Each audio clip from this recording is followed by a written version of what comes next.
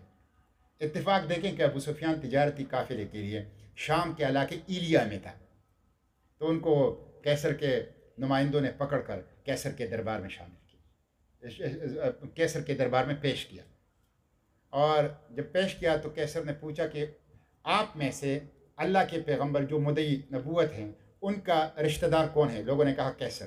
کیسر کو آگے ابو سفیان کو آگے بٹھایا اور باقی کو پیچھے، اور پھر ان سے انٹرویو لی ہے۔ وہ انٹرویو تو ذرا آپ معین القاری شرح صحیح بخاری میں دیکھ لیں، پورے ایک انٹرویو ہے، ایک بین الاقوامی دشمن ایک مقامی دشمن سے اپنے مشترکہ دشمن کے بارے میں انٹرویو لے رہا ہے، وہ موجود نہیں ہے جس کے بارے میں انٹرویو لے رہا ہے۔ دونوں دشمن ہیں، ایک مقامی دشمن ہے، 3 جنگیں لڑ چکا ہے، اور دوسرا بدر احد اور خندق لڑ چکا ہے، اور دوسرا بین الاقوامی دشمن ہے جس سے مستقبل میں جنگیں ہوں گی، جن کی طرف سرحدیں بڑھ رہی ہے۔ تو دونوں آپس میں بیٹھ کے جو بین الاقوامی دشمن ہے وہ مقامی دشمن سے انٹرویو لیتا ہے، اللہ کے پیغمبر صلی اللہ علیہ وسلم کی دعوت، ان کی شخصیت، ان کے ساتھ دینے والے، ان کے کارکنان، ان کی کردار، ان کی مصروفیات، ان کے عزائم، ان کے منصوبوں کے بارے میں بڑی ڈیٹیل انٹرویو ہے۔ یہ آپ لوگوں کے لیے پروجیکٹ ہو گیا، آپ سیرت کی کتابوں میں سے، حدیث کی کتابوں میں سے یہ انٹرویو اٹھا کے پڑھ لیجئے، بڑا مزہ آئے گا آپ کو۔ اس میں 2-3 چیزیں صرف میں آپ کو بتاتا ہوں۔ کیسر ہرقل نے پوچھا ابو سفیان سے کہ جس شخص نے نبوت کا دعویٰ کیا ہے اس شخص نے کبھی جھوٹ بولا ہے؟ ابو سفیان نے کہا نہیں۔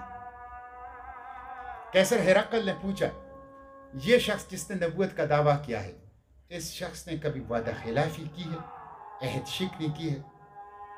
ابو سفیان نے کہا نہیں۔ کیسر ہرقل نے پوچھا یہ شخص جس نے نبوت کا دعویٰ کیا ہے اس کی دعوت کیا ہے؟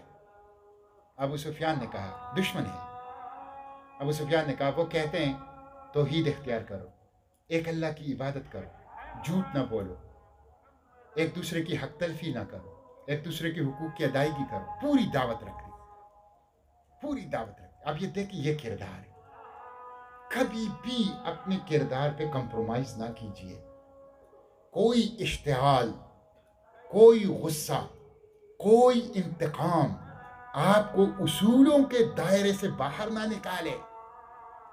آپ کا بدترین دشمن بھی آپ کے سینکڑوں ہزاروں کلومیٹر دور آپ کے اونچے کردار کا اعتراف کرے۔ یہ بہت بڑی بات ہے۔ یہ وہ لوگ کر سکتے ہیں جو تحریک کو اپنی روح کے اندر جذب کر چکے ہیں، یہ وہ لوگ کر سکتے ہیں جو اپنے اوپر محنت کر چکے ہیں، ریاضت کر چکے ہیں، اپنے آپ کو بدترین مشتعل نامساعد خراب حالات میں دائرے کے اندر رکھنے کی مشق اور ایکسرسائز کر چکے ہیں۔ تو یہ بڑی بنیادی چیز ہے، یہ کردار ہے۔ جب ایسا کردار ہوگا تو یہ جو کیسر ہے، کسرا ہے، ابو جہل ہے، ابو لہب ہے، لات اور منات اور عزا اور حبل کے ماننے والے ہیں، یہ تو تھارے عنکبوت ہیں۔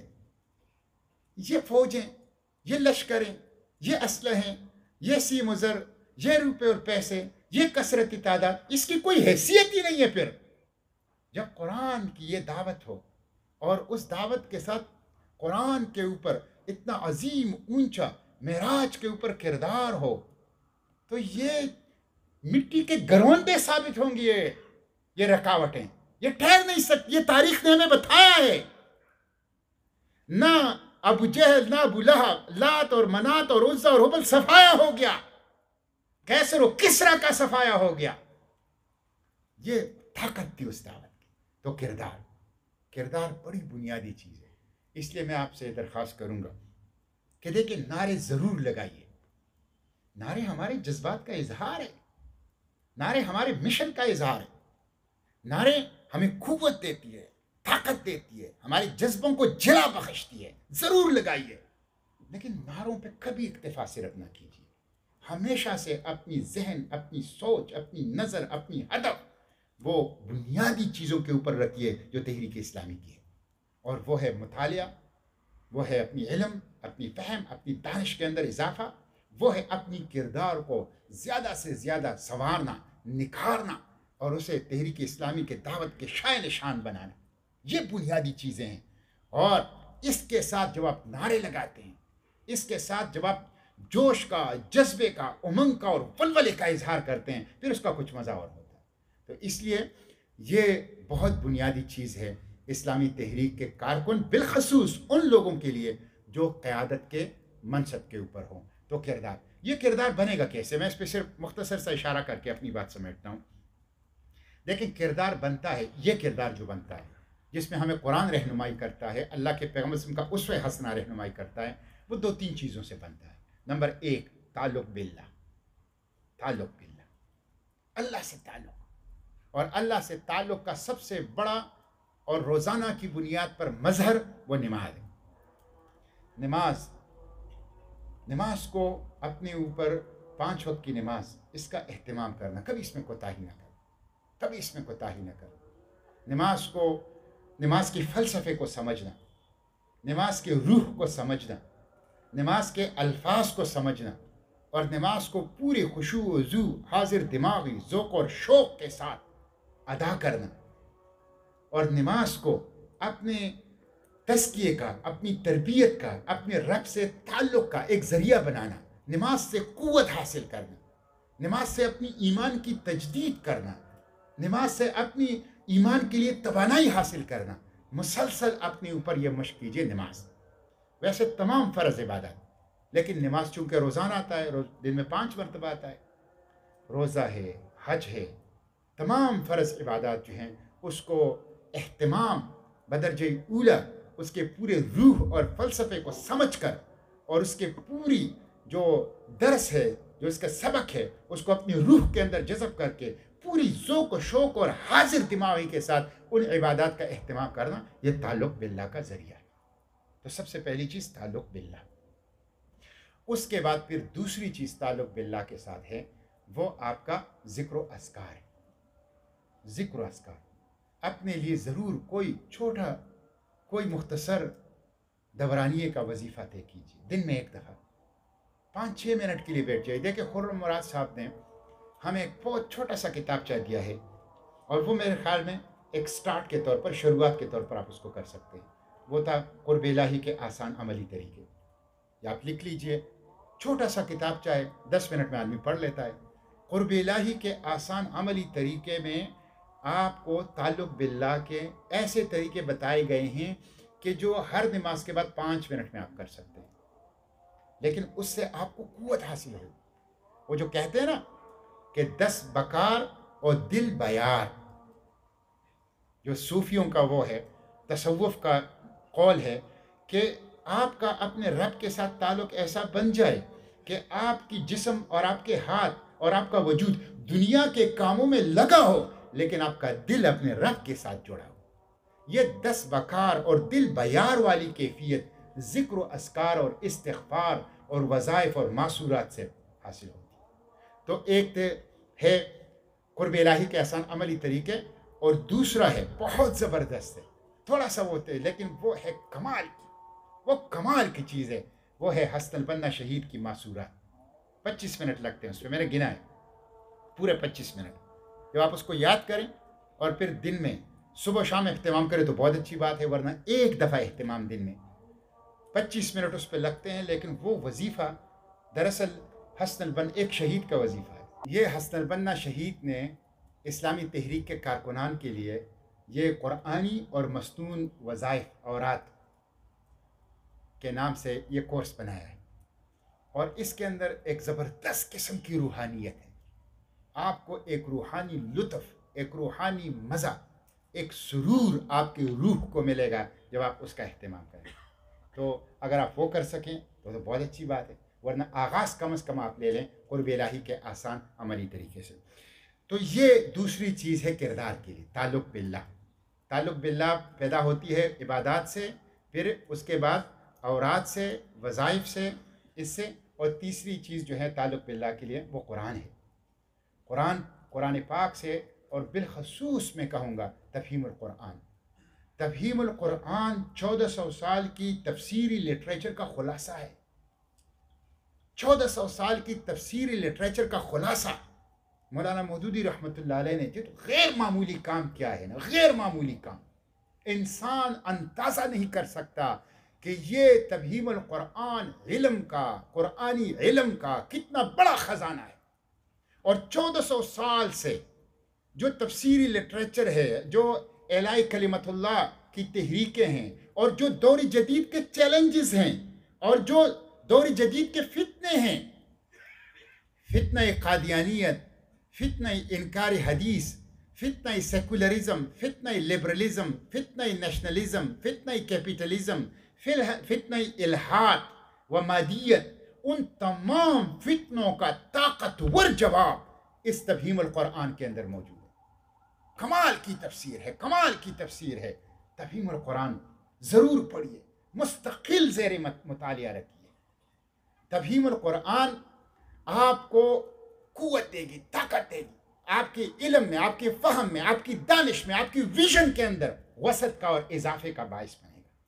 تو قرآن پاک سے اور قرآن پاک کی تفاسیر، تمام تفاسیر، لیکن بالخصوص تفہیم القرآن کا مطالعہ وہ اپنے اوپر لازم کر دیجئے، اور اس کے ساتھ ساتھ لٹریچر، تاکہ انسان اسلام کے حقانیت اس کے اوپر واضح ہو جائے، اور جو باطل نظام ہیں، جو باطل نظام ہائے حیات ہیں، ازمز ہیں، ان تمام ازمز اور نظام ہائے حیات کی جو جھوٹ ہے، دھوکہ ہے، دجل ہے، فریب ہے، اس کی جو غلاظت ہے، وہ کھل کر انسان کے اوپر آشکار ہو جائے، تو وہ اسلامی تحریک کا لٹریچر، جس میں خطبات ہیں، دینیات ہیں، اسلامی عبادات پر تحقیقی نظر ہیں، تنقیحات ہیں، تفہیمات ہیں، سنت کی آئینی حیثیت ہیں، اور تجدید و احیاء دین ہیں، یہ وہ کتابیں ہیں جو بہت زیادہ ضروری ہیں ان لوگوں کے لیے جو قیادت کے منصب پر ہیں۔ بار بار پڑھیں، بار بار پڑھیں ان کتابوں کو، یہ بہت زیادہ ضروری ہیں۔ تو اس کے ذریعے سے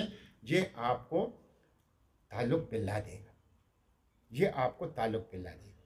تو پہلی چیز جو ہیں، جو کردار کے لیے ضروری ہیں، وہ جو تعلق باللہ ہیں، اور تعلق باللہ پھر حاصل ہوتی ہے وہ عبادات سے اور قرآن پاک سے، اور اس کے ساتھ ساتھ اسلامی لٹریچر کے مطالعے سے، کہ جس سے ایک یکسوئی آ جاتی ہے اور ایک اطمینان قلب کی کیفیت جو ہے وہ حاصل ہو جاتی ہے۔ میں اپنی گفتگو سمیٹتے ہوئے، وقت چونکہ کم ہے، دیکھیں مجھ سے اگر کوئی پوچھے کہ آپ انقلابی ہیں یا داعی، تو میں اسے کہوں گا میں داعی ہوں۔ داعی، اللہ کے پیغمبر صلی اللہ علیہ وسلم داعی تھے، قرآن ہمیں کہتا ہے کہ وہ داعی تھے۔ داعی کا کام کیا ہوتا ہے؟ داعی پتھر کا جواب پتھر سے نہیں دیتا، اینٹ کا جواب پتھر سے نہیں دیتا، گالی کا جواب گالی سے نہیں دیتا، لڑائی کا جواب لڑائی سے نہیں دیتا، مخالفت کا جواب مخالفت سے نہیں دیتا۔ وہ مار کھاتا ہے، وہ ذلت برداشت کرتا ہے، وہ اپنے رب کے راستے کے اندر تکلیفیں اٹھاتا ہے، لیکن وہ اپنے دل میں کسی کے لیے میل نہیں لاتا۔ وہ ان کے لیے ترستا ہے، ان کے لیے تڑپتا ہے، ان سے محبت کرتا ہے۔ داعی جو ہیں وہ اپنی گرد و پیش کے لوگوں سے ایسی محبت کرتا ہے جیسے ماں باپ اپنی اولاد سے کرتا ہے۔ اولاد کتنی ہی نافرمان کیوں نہ ہو جائے، ماں باپ کبھی بھی ان کو سزا نہیں دیتے، کبھی بھی ان سے نفرت نہیں کرتے، کبھی بھی ان کا برا نہیں سوچتے۔ تو داعی، یہ وہ ہماری اہم حیثیت ہے۔ اور دیکھیں یہ دعوت کا جو کام ہے نا، یہ بہت، میں بات سے بات نکلتی ہے، ایک بہت زبردست کتاب ہے حدیث شریف کی، یہ بھی نوٹ کیجئے۔ بخاری اور مسلم کی جو متفقن علیہ احادیث ہے، یعنی جو بخاری میں بھی آئی ہیں اور مسلم میں بھی آئی ہیں، یہ تقریباً 2000 احادیث ہیں جو مسلم اور بخاری جس پہ متفق ہے، متفقن علیہ احادیث۔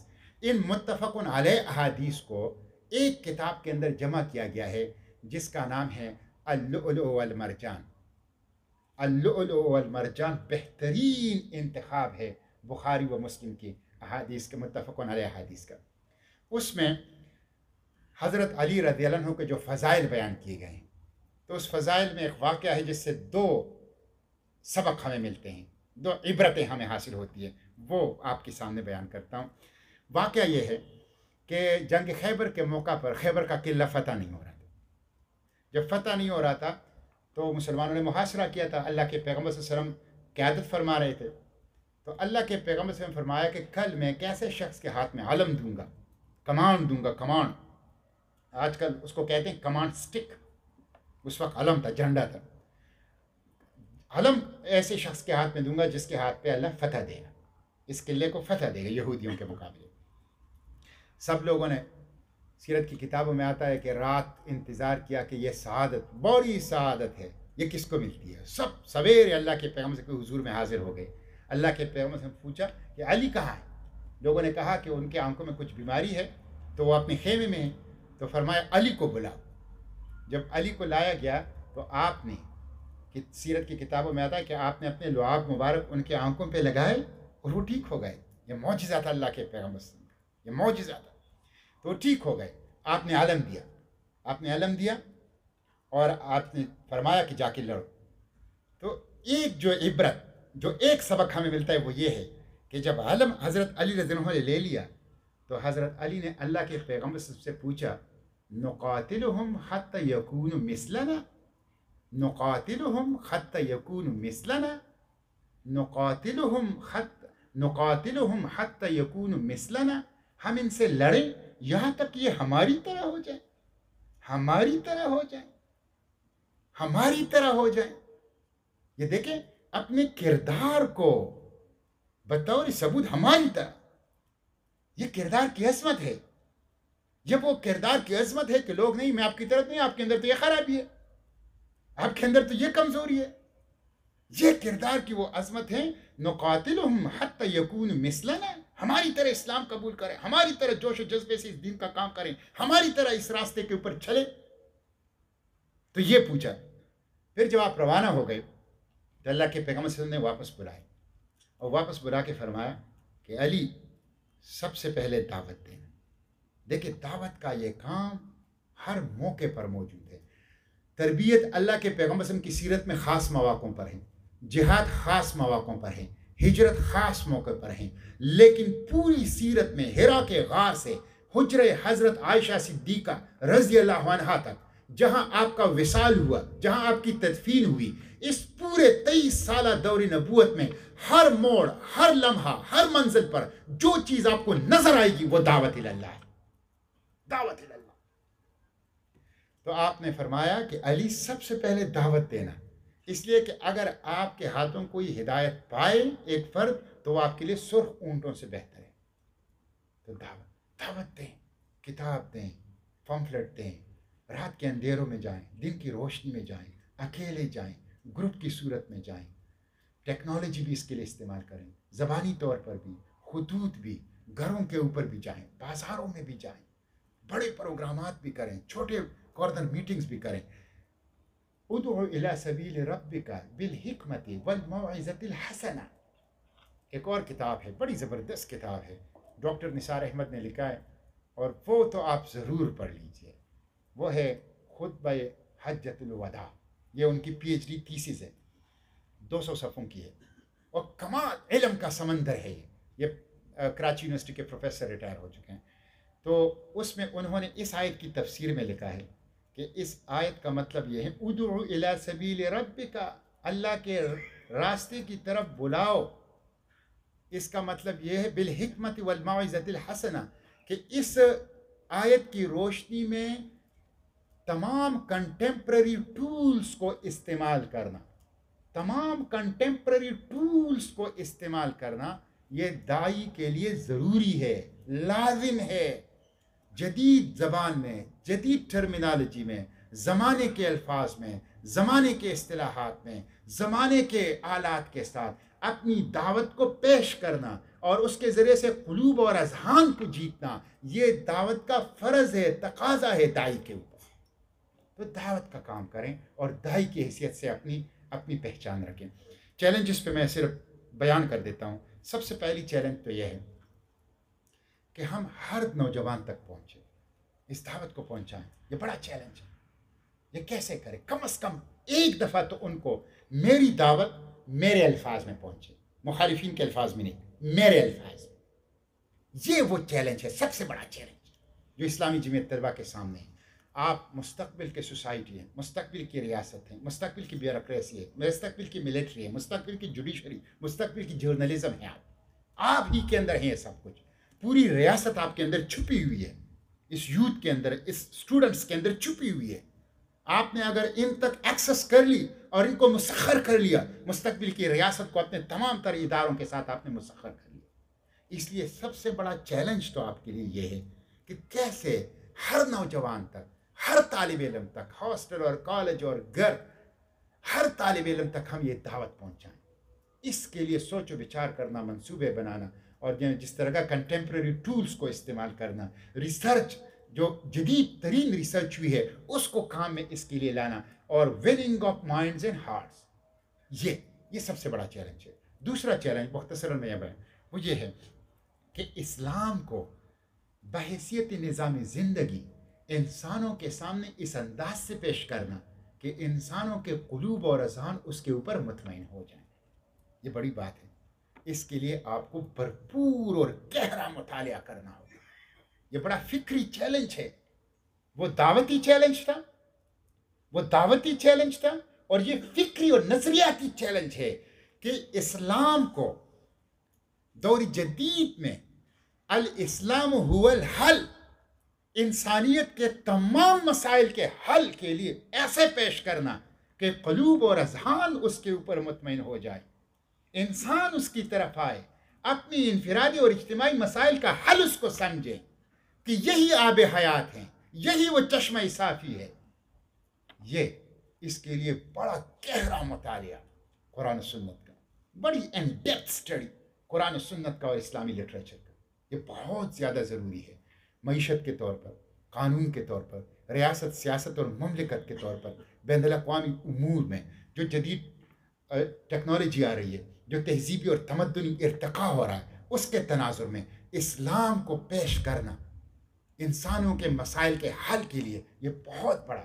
اس لیے یہ کام اور کوئی نہیں کر سکتا، اسلامی جمعیت طلبہ کر سکتا ہے. آپ اس کام کے لیے، باقی کام جماعت اسلامی کے باقی لوگ کریں گے. آپ کا کام یہ ہے، یہ ان ڈیپتھ مطالعہ قرآن و سنت کا، اسلامی لٹریچر کا، اور اسلام کو بحیثیت نظام زندگی ایسے سمجھنا کہ آپ اس کو انسانیت کے تمام مسائل کے حل کے طور پر ایسے متاثر کن انداز میں پیش کریں کہ لوگ خود کھینچ کے اس کی طرف آئے. یہ بہت بڑا چیلنج ہے، بہت بڑا فکری چیلنج ہے، بہت بڑا نظریاتی چیلنج ہے. اور تیسرا جو آخری چیلنج جو میں بیان کر کے اپنی گفتگو ختم کروں گا وہ یہ ہے کہ اس وقت اسلام کے مقابلے میں جو ازمز ہیں، جو نظام ہائی زندگی ہیں، جو کمیونزم تو آن جہانی ہو گیا. کیا کمال کی بات مولانا مودودی رحمۃ اللہ علیہ نے کی تھی اگست 1945 کے اندر سیالکوٹ کے چوک میں. ایک وقت آئے گا کمیونزم کو ماسکو کے اندر پناہ نہیں ملے گی. سرمایہ دارانہ ڈیموکریسی لندن اور واشنگٹن کی یونیورسٹیوں میں اپنے معتقد نہ پا سکے گی. قوم پرستی اور نسل پرستی جرمنوں اور برہمنوں میں اپنا معتقد نہ پا سکے گی. اور یہ آج کا دور، یعنی 1945 کا دور، تاریخ میں ایک داستان عبرت کی حیثیت سے باقی رہے. تو کمیونزم تو آن جہانی ہو گیا ہے. سرمایہ دارانہ ڈیموکریسی، مغربی تہذیب جو لا مذہب تہذیب ہے، لا دین تہذیب ہے، سیکولر تہذیب ہے، جو انسان کو پیٹ اور جیب کا بندہ بناتا ہے، جو وحی سے، قرآن سے اور جو آسمانی ہدایت سے بے نیاز اور مستغنی تہذیب ہے، اس تہذیب کو سمجھنا اور اس کا توڑ کرنا، جو غالب تہذیب ہے، جو امام ہے، حکمران ہے، اس وقت پوری دنیا کے اوپر اقتدار رکھ رہا ہے، جو اسلام کے مقابلے میں کھڑا ہے، اسلام کا مخالف ہے، اس کو سمجھنا اور اس کا جس طرح مولانا مودودی رحمۃ اللہ علیہ نے اپنے زمانے میں کیا، لاجک کے ساتھ، دلیل کے ساتھ، طاقتور استدلال کے ساتھ، کتاب کے مقابلے میں، نعرے کے مقابلے میں، بیانیہ اور نیریٹیو کے مقابلے میں، ان تمام مقابلوں میں اس کو پسپا کرنا. اس کے مقابلے کی نیریٹیو بیانیہ، اس کے مقابلے کی کتاب، اس کے مقابلے کے نعرے، اس کے مقابلے کی لٹریچر، اس کی تیاری، یہ وہ چیز ہے کہ جس کے لیے آپ کو دور جدید کو ان ڈیپتھ مطالعہ، اس کو گہرائی کے اندر سمجھنا اور پھر قرآن و سنت کے اندر اس کے اوپر تنقید کرنا، یہ اصل کام ہے اسلامی جمعیت طلبہ کا. یہ وہ کام ہے اسلامی جمعیت طلبہ کا جس کے لیے اسلامی آپ نے اس پوری تحریک اسلامی کی قیادت کرنی ہے. اور یہ قیادت یہ کوئی نعرے کی بنیاد پہ بھی نہیں ہوگی، یہ کوئی ڈنڈے کی بنیاد پہ بھی نہیں ہوگی، یہ کسی دس بدس لڑائی کی بنیاد پہ بھی نہیں ہوگی. یہ ایک طویل جنگ ہے جس کو انگریزی میں کہتے ہیں میراتھن. میراتھن اس کو کہتے ہیں کہ ایک نسل سے دوسرے نسل میں، ایک فرد سے دوسرے نسل میں دوسرے فرد کو ٹارچ منتقل ہوتا ہے. یہ ایک طویل جنگ ہے، اور اس طویل جنگ میں کتاب، علم، فہم، دانش، لاجک، استدلال اور طاقتور دلیل آپ کے ہتھیار. تو مغربی تہذیب کو سمجھنا، اس کے اوپر مطالعہ کرنا، اور پھر اس کا توڑ قرآن و سنت کی روشنی میں کرنا، یہ وہ فکری اور نظریاتی چیلنجز ہیں جس کا جواب اسلامی جمعیت طلبہ نے دینا ہے. وآخر دعوانا ان الحمدللہ رب العالمین.